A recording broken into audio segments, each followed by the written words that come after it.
いのがある。はい、今さっき見た塩ナイキとかウィンドブレーカーとか来ました。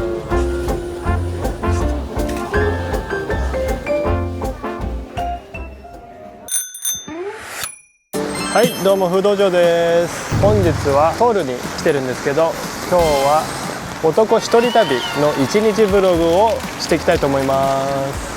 今ミョンドンのホテルからトンデムンじゃなくて南大門の方の、別のホテルに雨の中移動してきたんですけど、これから再出発でまず最初のスポットに行きたいのでバスを待ってる感じです。まさかの雨、めちゃくちゃ不便ですね。これスーツケース運ぶのめちゃくちゃ大変でした。雨の移動大変すぎる。地下があるのがいいですね。雨の中、しかも歩いて行ける距離かなと思ったんですけど、雨だったのに20分ぐらいかかりましたね。で、バス来ちゃったんですけど、これからカンジャンシジャンに行きたいと思います。で、南大門のホテルから1本で行けるので、この150番のバスを乗っていきます。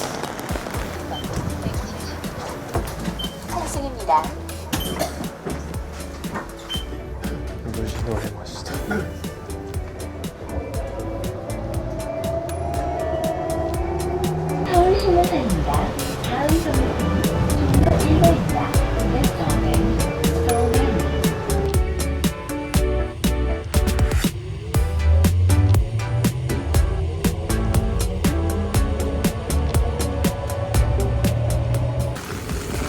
はい、無事到着しました。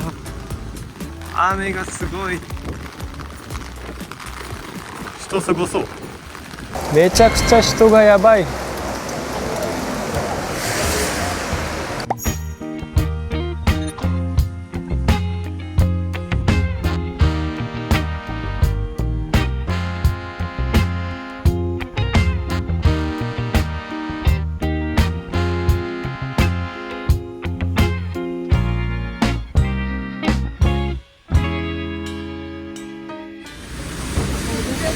まずはユッケビビンバ、ブチョンユッケです。雨が止んでくれ。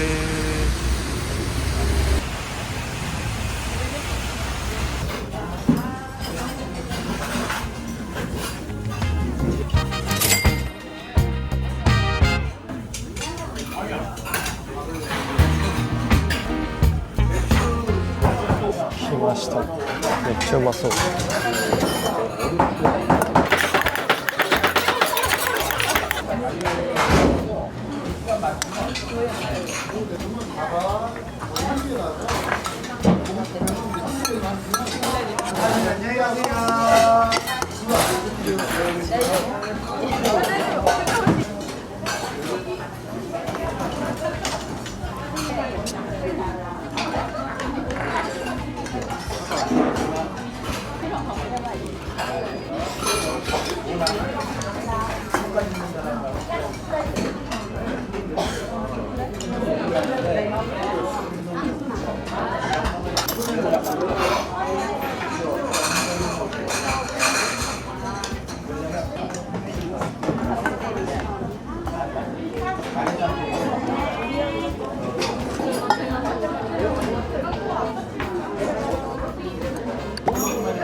今食べてきました。美味しかった。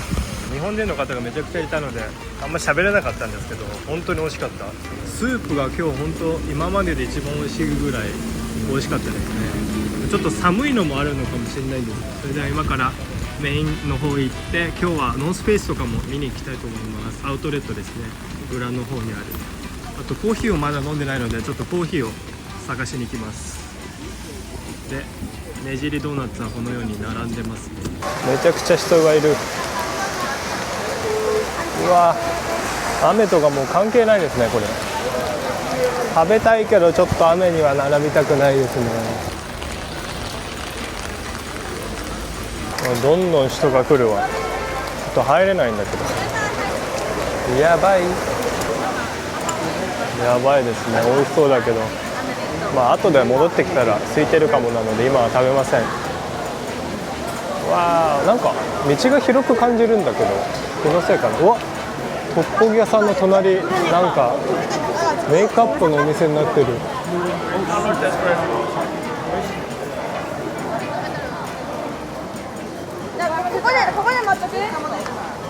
うわー、オリーブヤング。ここにオリーブヤング、オルヨンヤンヘン、オリーブヤングがここにあるってこと？ちょっと入ってみます。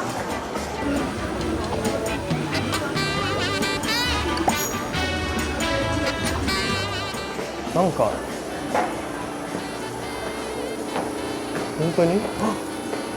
本当にここにオリーブヤングができてる。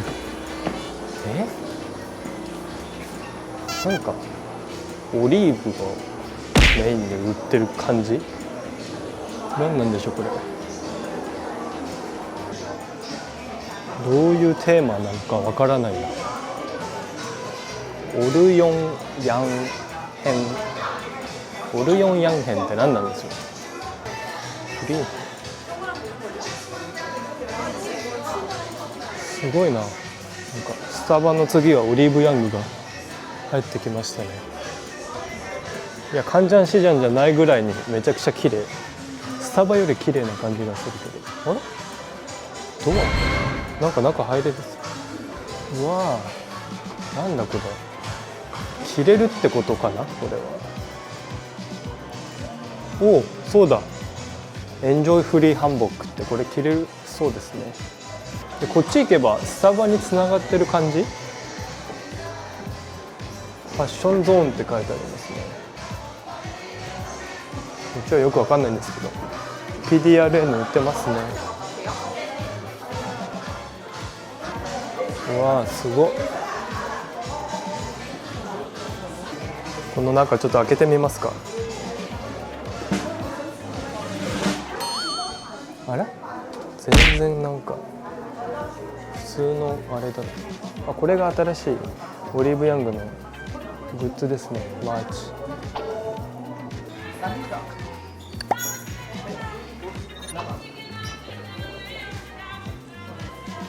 あ、ギフトラップとかもできるんだ。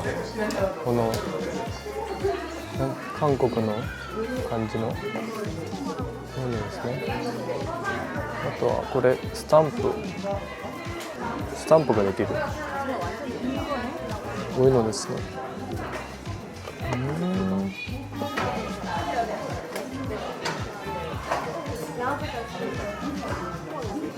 お菓子とかも売ってる。いや、めちゃくちゃ広いなこれ。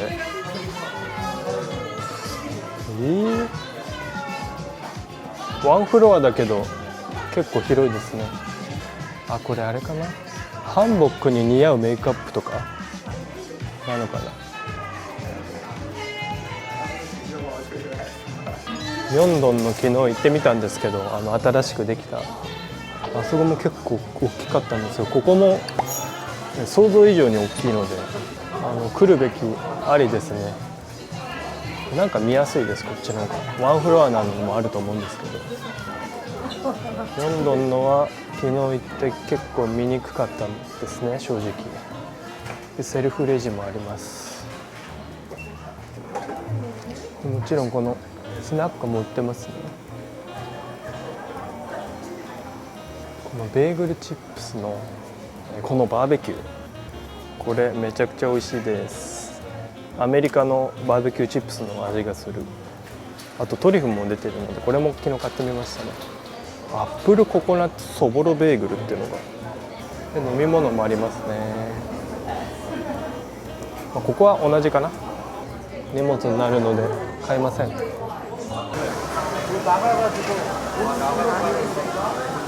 のチヂミとかいっぱい売ってますね。もう結構脂っこいので、これ脂っこいのあんま好きじゃない方はおすすめしません。すごい、ここにアーモンドが来てますね。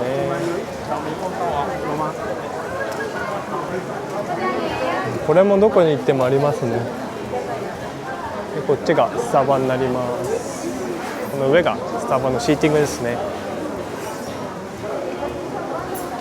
ザングゲームズってこれゲーセンじゃない？ここも見てみますか。これがさっきオリーブヤングの反対側の出口から見えた場所ですね。やっぱゲーセンっぽいです。太鼓の達人とかある。うわ、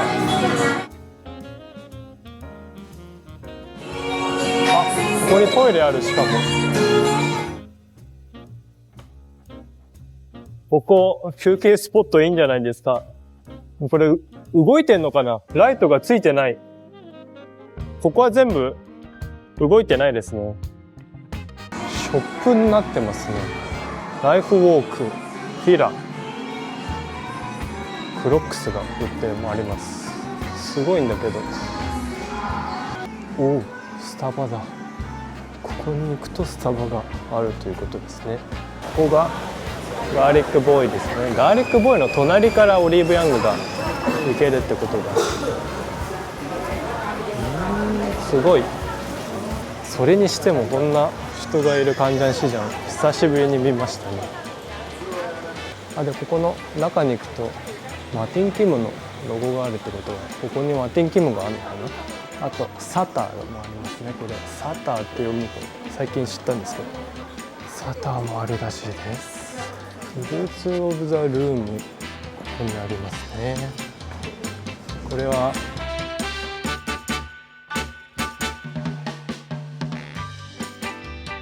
洋服のブランクとかで有名なブランドなんですけど、それがブランドとして出てるって感じですね。ここもサターですね。このトートかわいい。フェイクレザーっぽい感じの素材です。 50% とかだこれ。これかわいいな。アイラブ佐藤サター。ちょっとアディダスみたいなスニーカーもあります。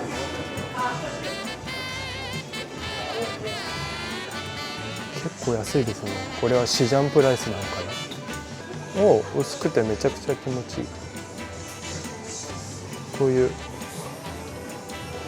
こも 50% ですね。パーカーとか。これでいくらになるんでしょう。元が14万15万なので、7000、8000円ぐらいですね。パーカーで。ここの3つは同じ値段です。シンプルで可愛い。でもちょっと寒い素材ですね。これ中 30% です。ここは。でここがマティン・キムとマリスなんとかなんとかです。音楽がどこ行っても日本語なんですよね。マティン・キムのソウルグッズです。52,200ウォンの 10% オフです。5000円ぐらいで買えるって感じですね。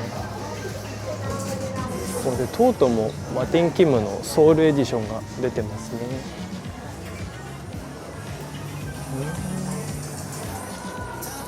トラックパンツとかある。メンズかなこれ。マリスも結構セールしてますね。50% までセールしてます。こういうのとか17万9000からセールってことかな。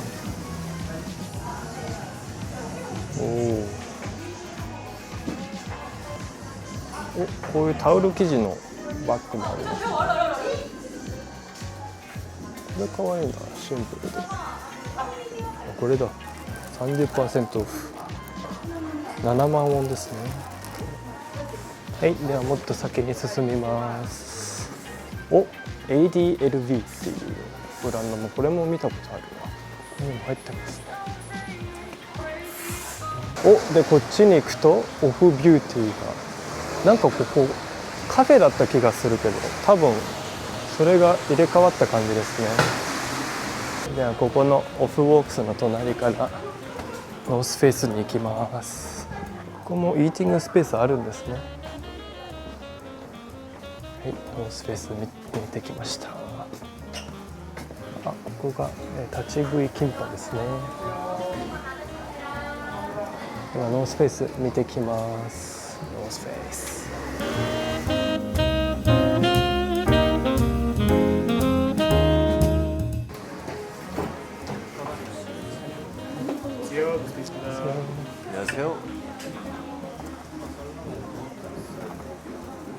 ミュールが安くなった。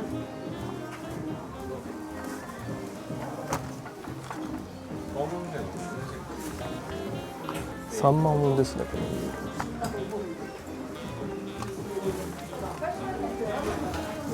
これいいかも。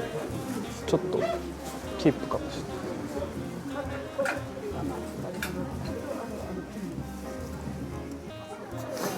ない。26万8000、32万9000。長いやつ、コートみたいな。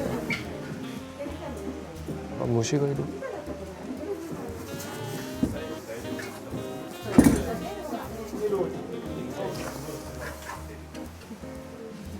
ロングコートだこれ。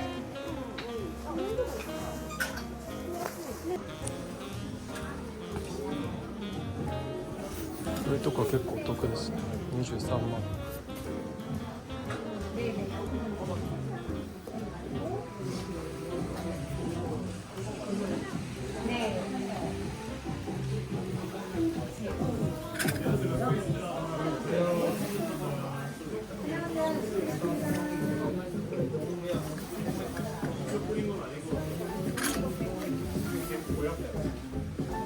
27万。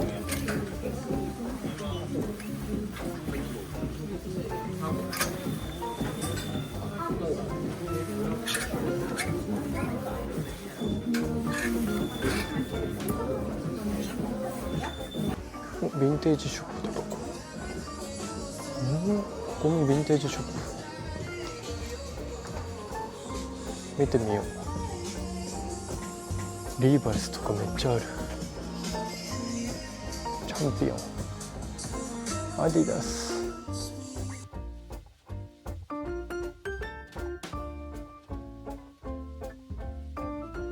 ハードロックとかだ。ニューポート。値段が書いてない。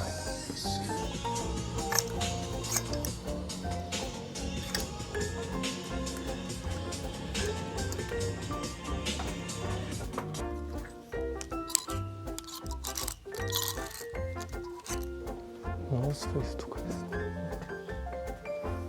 リーバイスの量がエブ。場所はサターのとかのお店の前にあります。はい、今関ジャン市場見てきました。これから歩いてウルチロ坂ですね。4番ウルチロ4に行きたいと思います。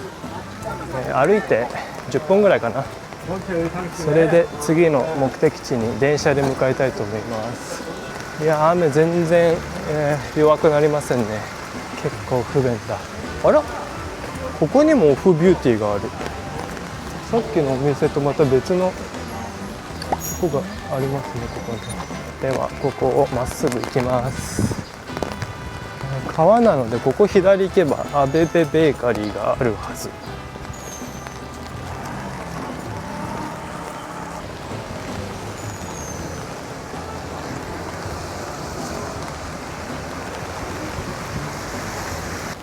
このドーナツ美味しそうだな。なんだろう、ここ何ドーナツなんだろう。おお、ねじりコーンツイストドーナツ、あんドーナツとか野菜コロッケとか、白あんドーナツ。あー、no, thank you. Yes, please. Is it body cam? DJI camera? Thank you. 韓国餅ドーナツってのを買いました。100円です。1000ウォン、3つで3000ウォン。わあ、ここのカフェもすごいな。美味しそう。ここも美味しそうだな。クッキーが売ってる。食べたいんだけど雨なので両手を使えないという。ウルチロは結構こうやって LED とか、あとキッチンとかので結構分かれてる市場ですね。なのでここに仕入れ来てる人も多いです。で、カンジャンシジャンの反対側のシジャンが以前も言ったんですけど、持ち帰りのパックとかが買えるシジャンになってます。うわ、エスカレーターが使えないというなんで、はい、ウルチロ佐賀から、2番線に乗って、さてどこに行くでしょう。はい、今から2番線に乗って、なんとドルルルルンロッテタワーに行きます。ストリートウェア好きな方多分知ってると思うんですけど、ヴェルディさんが今ロッテミュージアムでエキシビションをしているので、それをちょっと見に行きたいと思います。ヴェルディさんの東京のオフィスとかが本当にそのまま丸ごと美術館に来てるそうなので、ちょっと気になって見に行きたいと思います。でここのウルチロ佐賀からは、35分ぐらいで行けますね、2番線で。ここの駅はちなみに2番線と5番線があります。で今カンジャンシジャンから歩いてきたんですけど、全然遠くなかったですね。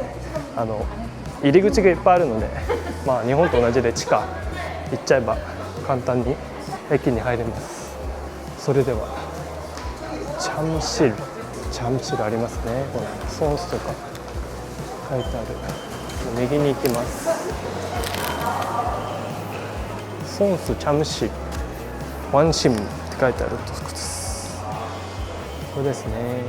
それがチャムシルがロッテタワーがあるとこです。はい、待ちながらこれ食べます。ねじりのめっちゃもちもち版。あったかかったらもっと美味しかったと思います。けど美味しい。めっちゃもちもちしてる。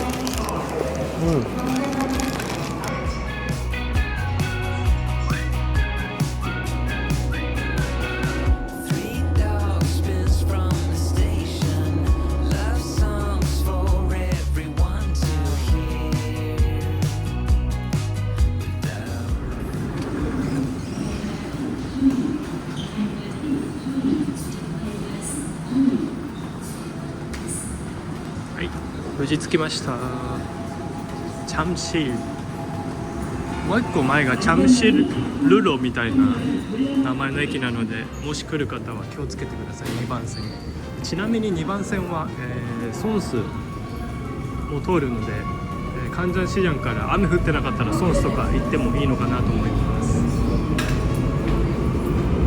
本当ゲーセン多いですよね。さっきもカンジャンシジャンにめっちゃあった。ロッテワールドありますね。久しぶりに来た。最後来たのは、語学堂の時に来ましたね。遠足があったんですけど、その時に、ロッテタワーが場所でした。ヴェルディになった。スーパーハッピーって書いてありますね。はい、では入ってきます。これではロッテミュージアム・オブ・アートですね。これを見に来ました。人混んでなきゃいいけど、どうなんでしょう。ドアもロッテで、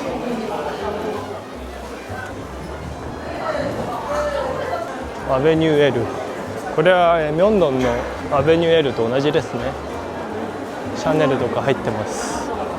かわいいシシホスイっていうギフトハウスですね。わー、なんだあれ、ミッフィーとか売ってる。トイギフト。ではまずミュージアムの方行きますか。ちなみにヴェルディじゃなくてヒューマンメイドがロッテタワー、ここのモールに入るらしいですね。さっき見たら。ロッテミュージアムはどこなんでしょう。で馬車コーヒーもある。7階とか書いてあったけど、こっちじゃないのかな。ロッテワールドタワーってところに入っていくそうです。ここは、シグニエルとかがある方ですね。これ F7 って書いてあります。シグニエルも泊まってみたいんですよね、いつかは。すごい、初めて来たけどこんなとこがあるなんて。ここで7階に行くそうです。ディスカウントがある。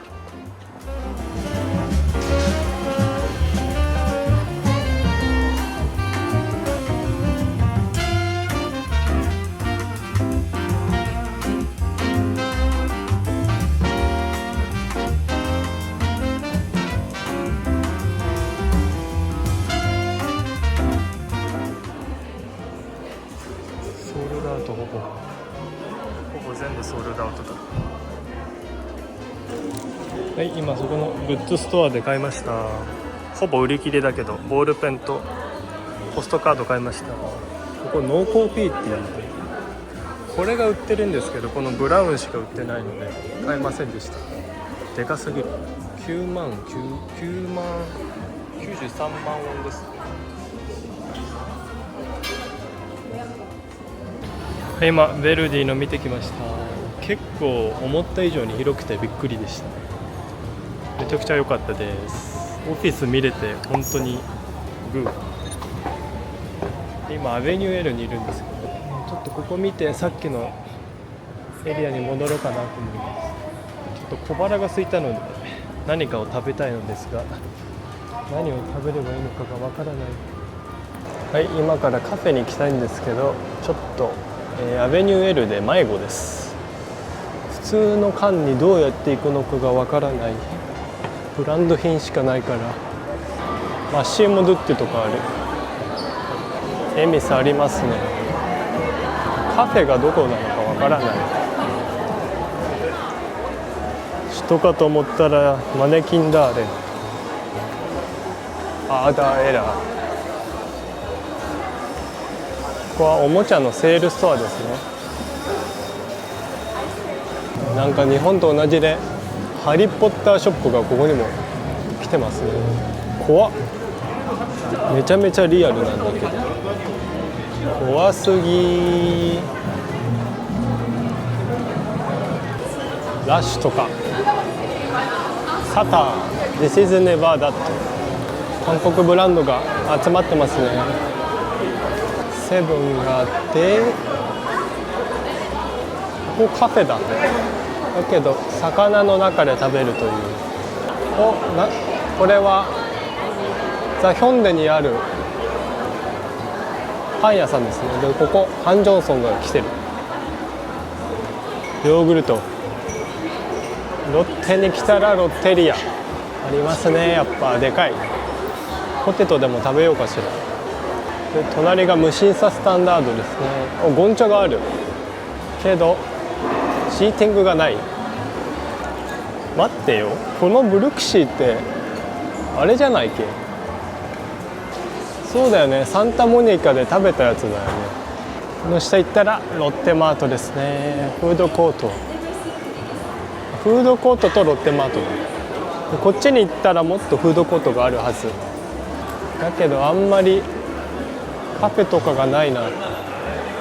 スーパーマットとかこんな感じしかない。はい、今からここのラグジュアリー感じゃない方を見ます。ちょっとほんと雨なので疲れが一気にきましたね。見えるかな、あそこ。あれがヒューマンメイドです。さっき話したここにできるそうです。ハイマートですね。ここは電化製品です。はい、上の階はこんな感じで、丸亀とかここなんかすごい雰囲気の場所。オリーブヤングもありますね。ニューヨークベーグル。ここに確かカフェがあるはず。あ、インテリジェンシーありますね。そこでコーヒーを飲もうか。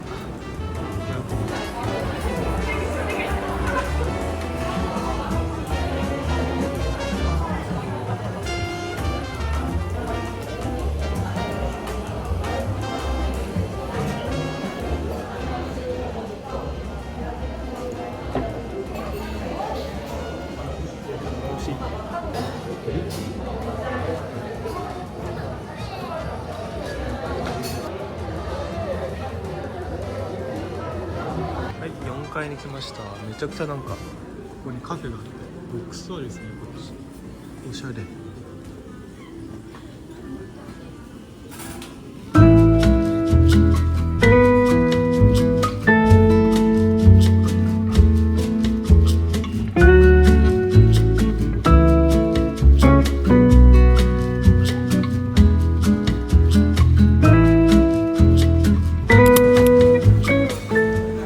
今からは、はい、今の時刻は5時20分ですね。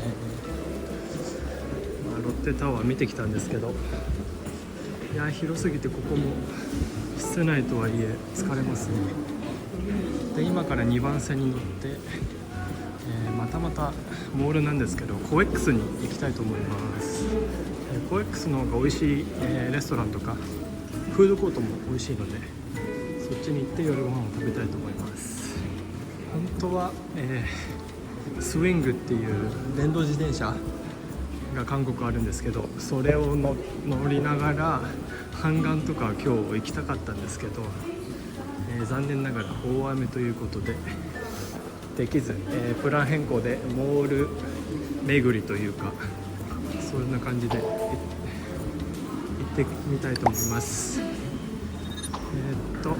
ロッテからはさっき乗った2番線同じ2番線で1本です。乗り換えなしなのでめちゃくちゃ簡単ですね。で駅はサムスンっていう、駅で降りる感じになりますね。結構近いです。ミョンドンから来た時より全然近いのでもし僕みたいにモール巡りしたい方は2番線おすすめです。それではモール見た後何するかが問題ですよね。モールが8時ぐらいまでしかやってないのでどうなんだろう。アックジョンとか行った方がいいのか電車の中でちょっと考えます。確かここのおでん辛かった気がする。これホットドッグある。ピザとかニューヨークの1ドルピザみたいな感じ。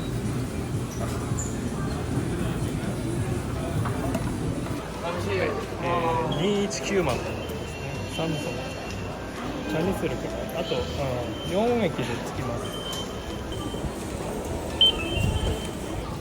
はい着きました。パルナスモールです。なんか駅がめちゃくちゃ工事してますね。売れるのはここだけ。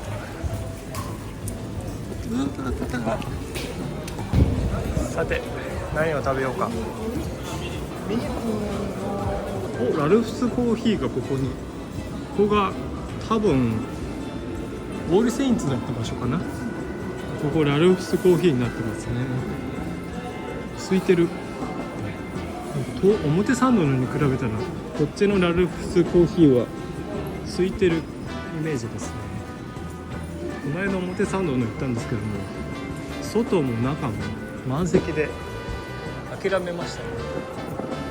しかも表参道はあんまカフェがないのでそういう時はスタバに走りたいんですけどスタバもみんな同じプランでめちゃくちゃ混んでるので入れない時が多い。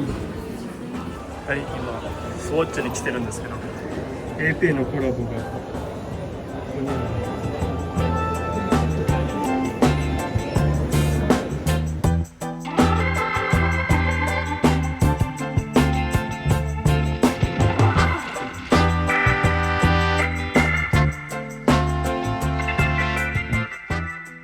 はい、ここが有名なライブラリーです。夜来てもいいですね、雰囲気が。はい、また歩いて、迷子になったのでヒョンデの方に行きます。なんか今はヒョンデがなんかトイストーリーのコラボみたいなのをしてるそうです。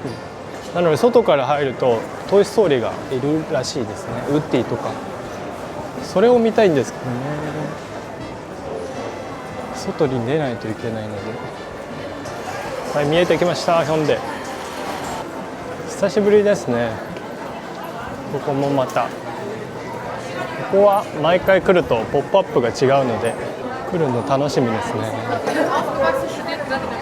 コエックスのいいところはこれ芋屋金次郎日本のじゃないのかな。これ食べたことある気がするけどすごい塩パン屋さん。おほら音楽がトイストーリーですね。ちょっとそれをまず見に行きますか。暗くなっちゃうとあれなので。さてさてトイストーリーいるのか。おいますね。右をご覧ください。います。これを見に来たんです。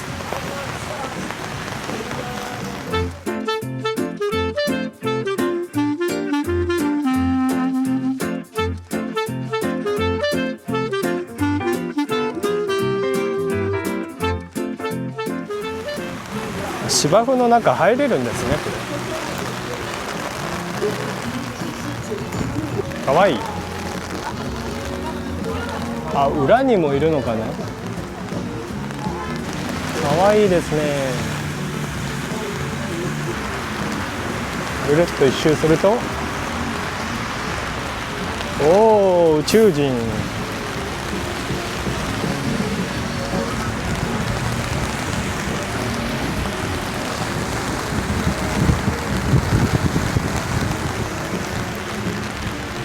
皆さん、トイ・ストーリー5見ますか？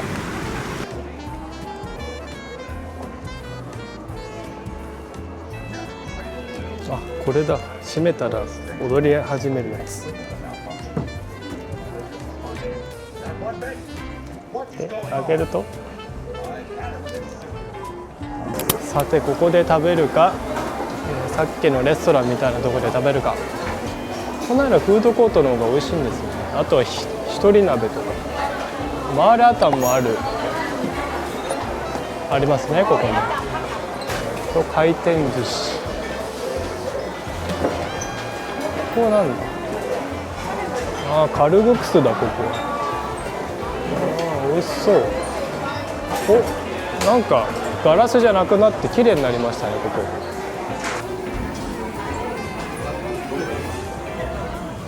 16,000ウォンです。はい、来ました。めちゃくちゃうまそう。じゃらーん、カルグクスです。あとサムギョプサルセットにしました。ではいただきます。うまそう。ポッサムですね。具だくさんです。マッシュルームとアサリですね。この海鮮があったんですけど、海鮮を選びました。あとは辛いのがある。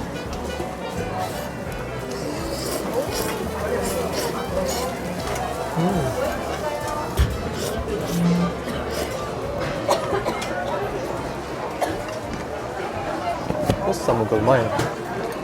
アサリはどうかな。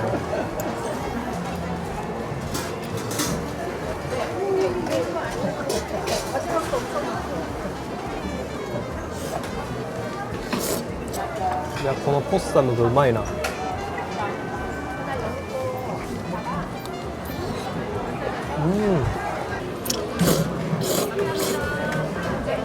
フードごとにしなくてよかったですね。うまい。では食べていきます。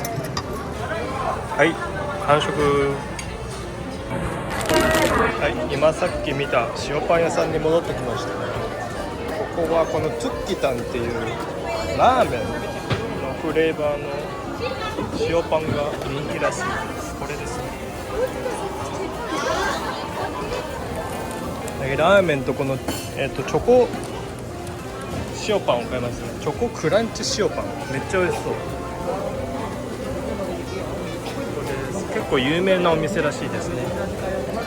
バックヒソグンパンのお店です。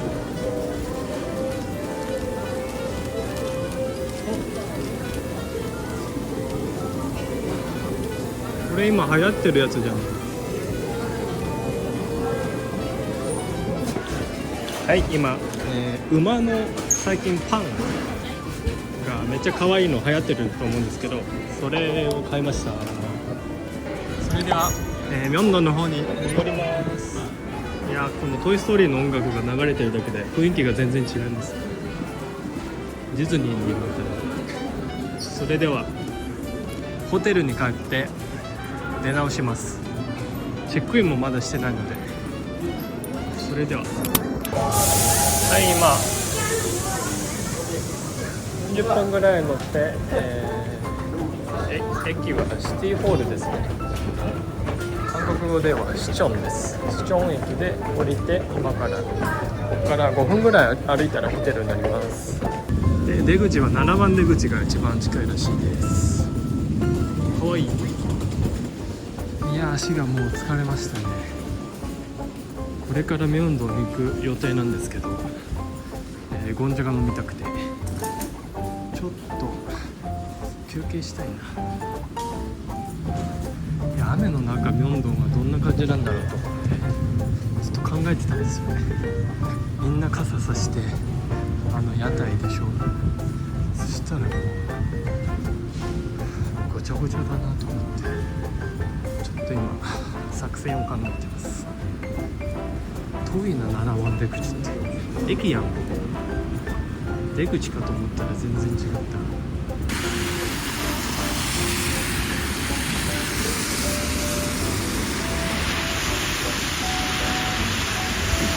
はい、さっき歩いてるとこ、ここバス乗ったとこですね。雨がやばい。ちょっとこれはどうしよう。靴も1個しかないので、う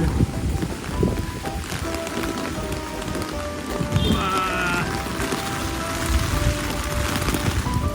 ー、ここはオフィスなのかな。なのでいいですけど風が強いので飛んできますね。下には、スタバもあります。ホテルグレイスリー。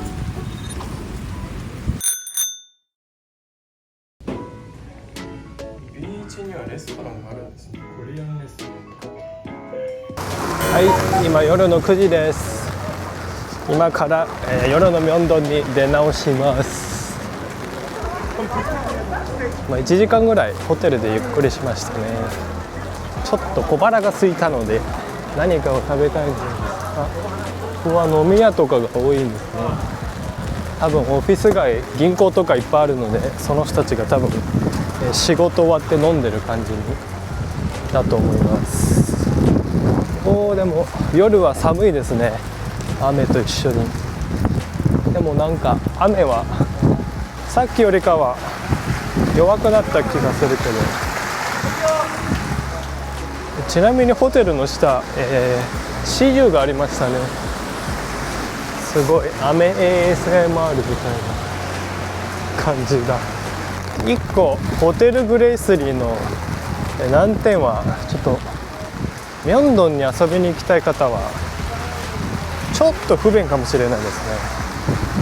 新世界があるこの目の前の大きい交差点があるんですけど、そこは横断歩道がないので、地下に行かないといけないです。なのでもし、ミョンドンから僕みたいにホテル移動する方は近いですけどタクシーとかを使うのおすすめですね。何個もある方はスーツケースが。この右側が新世界になります。ここでいつも、クリスマスライトを見る場所ですね。いや今のお目当ては何かというと、お茶を飲みに行きたいと思いま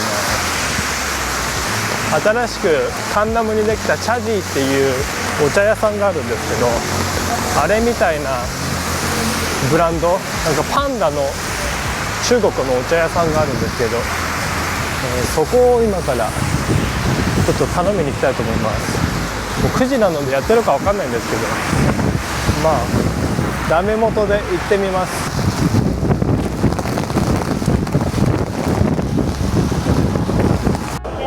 雨やばいです。シャツ着てるんですけど下びちょびちょ。さてロンドンの屋台はどうなってるのか、出てるのか。出てますね。こんな雨なのに出てる。すごいな。でも出してないとこも多いですね。うわ、うまそうだな。お腹どんどん空いてくるわ。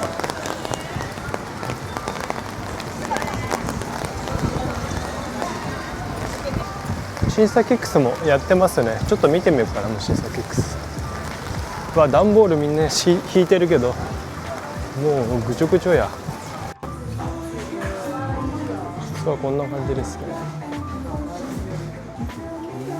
メンズはあんまりない。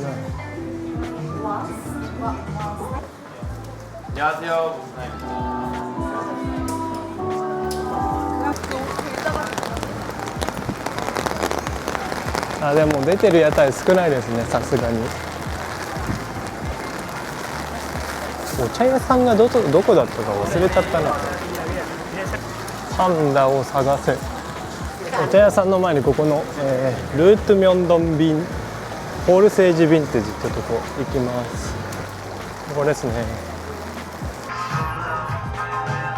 ここは結構、2階に行くとハイブランドの、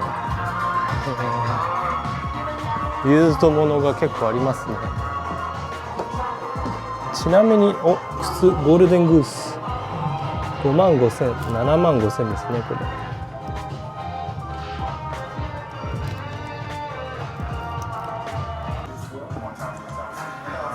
こんな感じですね。ナイキとかウィンドブレーカーとか、ポロブランドとかカテゴリーごとに分かれてるので結構見やすいです。フラグメントのモンクレ7万9千ニュースちっちゃいですね。でもここサイズベイプジャパン11万5千モンクレの T シャツとかこれフィアボゴットのこれはソンスでも見たやつですね。これ10万5千ですね。これティファニーカラーのエッセンシャルソリッドとか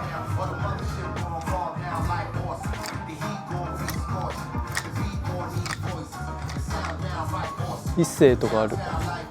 これリフレクターのショルダーテープ貼られてありますね。アルマーニヤブスタジオで合ってるのかな。これありますね。4万5千オフホワイト MSGM ベテメンツ8500サンドロ Everybody Loves Smiley って書いてありますね。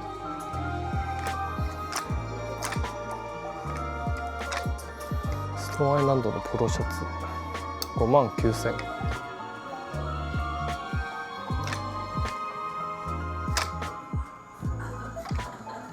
ACG4万5千モンクレーのポロで17万9千ですね。パラスまたエッセンシャルプラダのポロ10万5千ホワイトのリュックで24万9千です。メゾンキツネのパーカー5千です。黒グレーも9万5千バレンシアガとかリックもありますね。バレンシアガのパッファーで17099万9千ですね。だから18万19万ぐらいかな。あとグッチとかもプラダ結構なハイブランドになる。サンローランのこれヘディこれはいくらでしょう。サンローランの29万9千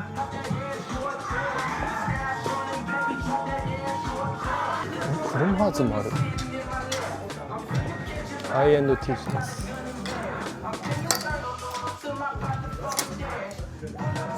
セリーノとかギャラリーデプトで11万5千です。クロムハーツはいくらでしょう。14万9千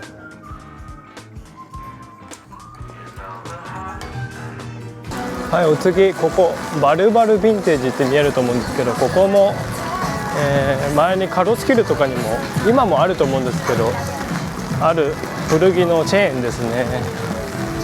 ここになります。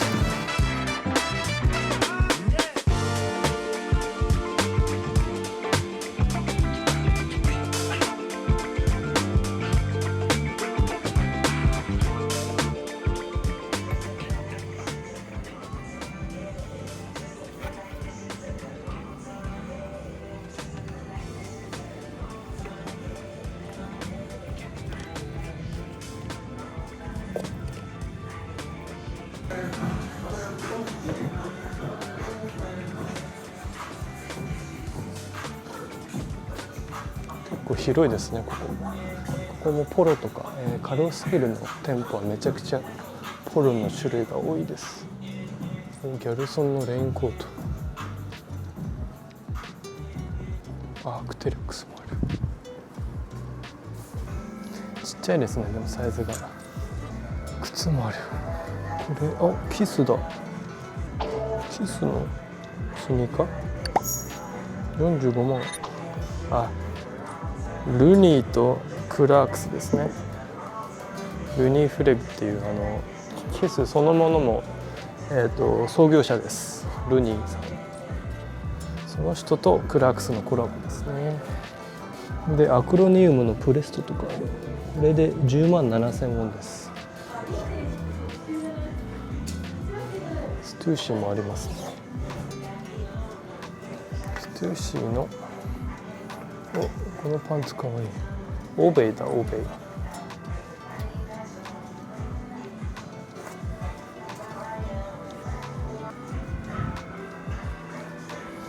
ワコマリアとか。ヒューマンメイド。いくらでしょう。8万7000ウォンですね。ドライオール。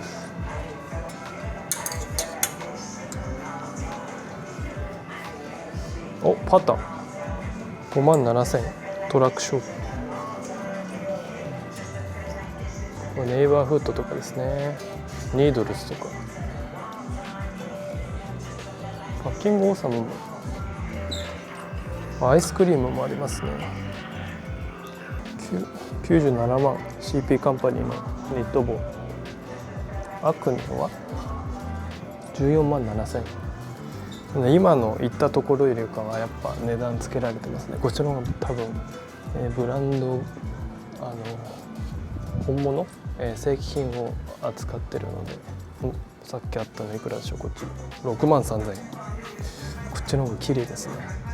でもあっちはもう本当にいらないものしか売られてないので、こっちの方が高いです。サグクラブだこれ。10万7000円。パーカーですね。サグクラブ、この間無審査の倉庫の方ですね。あそこでポップアップしてましたね。この間っていうか結構前なんですけど、韓国ブランドですね。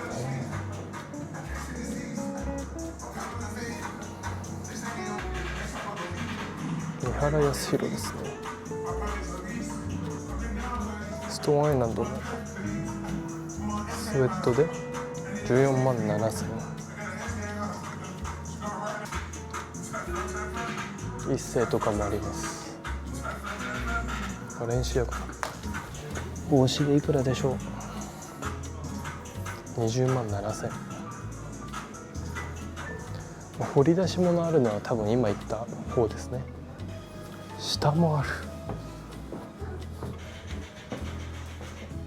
ポロですね、ここ全部。ポロはこうやって下に区切られてますね。ここはカルスケルの方もそうなんですけど、ディオールのヴィンテージとか、これ多分カシミヤとかですね。めっちゃ安くなってる。ローソン、ポロジーンズカンパニー。かわいいな。5万7000円。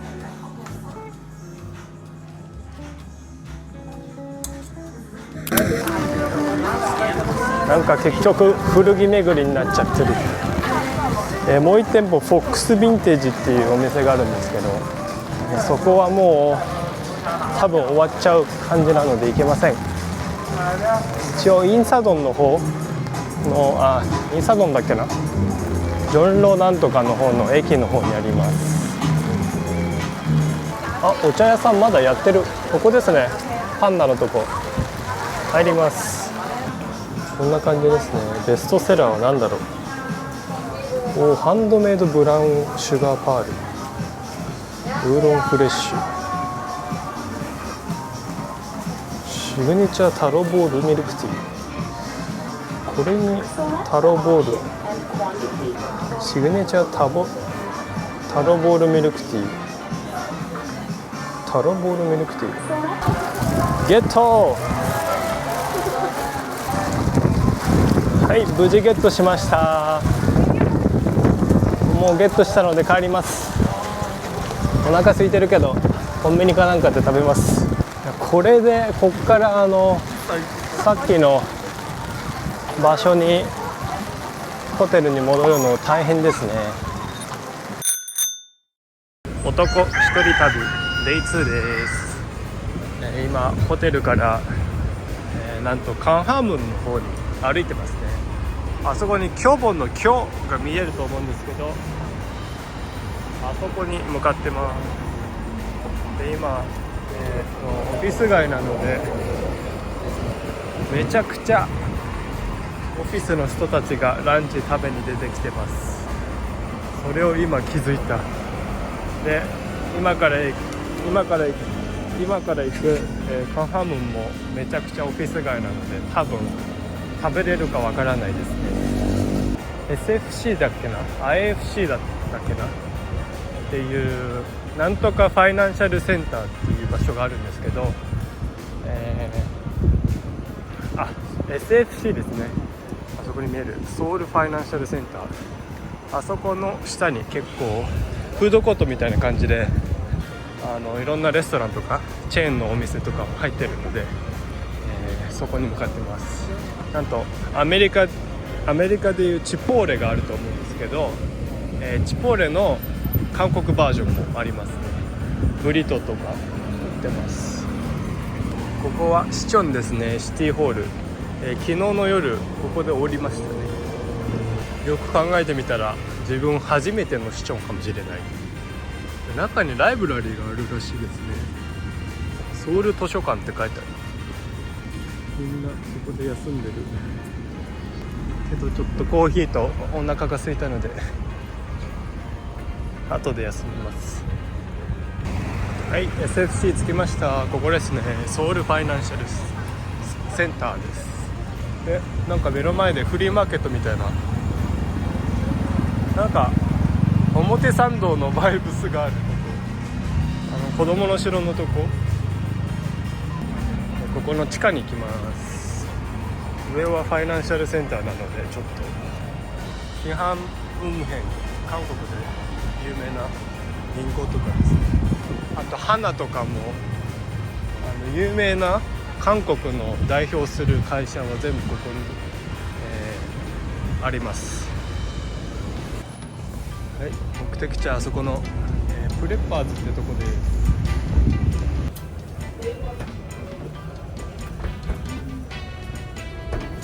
さっき僕が言ってた、アメリカのチポーレっていうのはここですね。ブリトーボールとかオーダーできます。場所的にはもう真逆ですね。ここです。ここになります。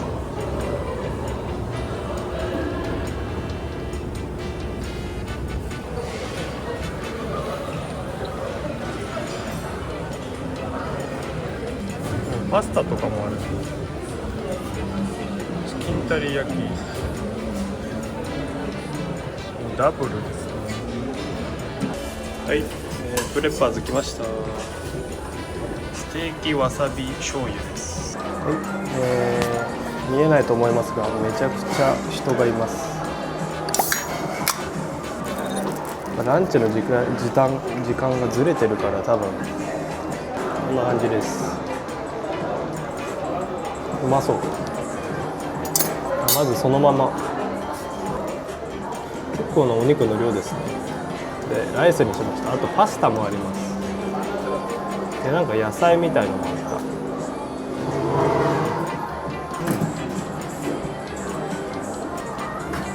た。おうまっ。ソースがうまっ。肉がめっちゃ柔らかいんだけど、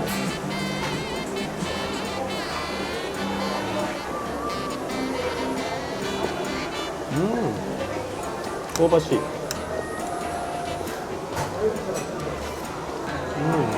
まっ。ちなみに今12時42分。目の前に天丼屋さんとかあるんですけど行列です。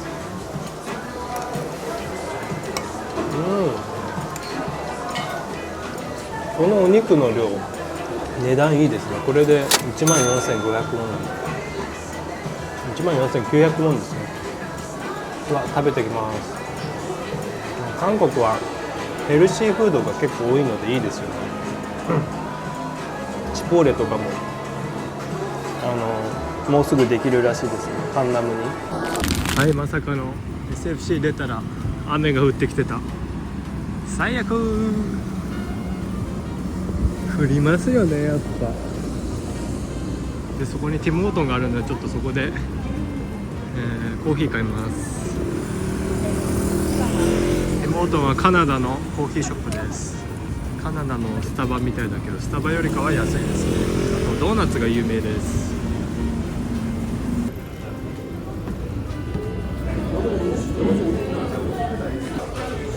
これビンスベラテだ。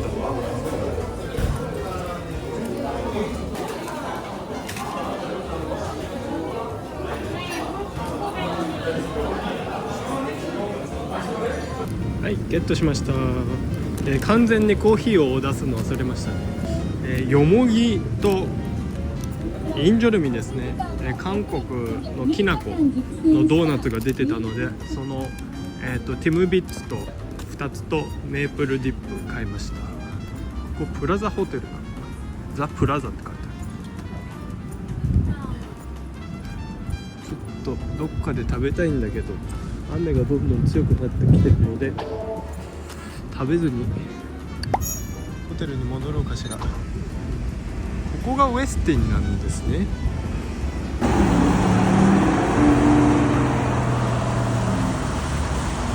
今気づいたんですけどあそこにチャジーって書いてあるのはまさかあのチャジーですかね。今工事中。プラザの下に向かいにできます。タイミング悪い。メガでコーヒーゲット。帰ります。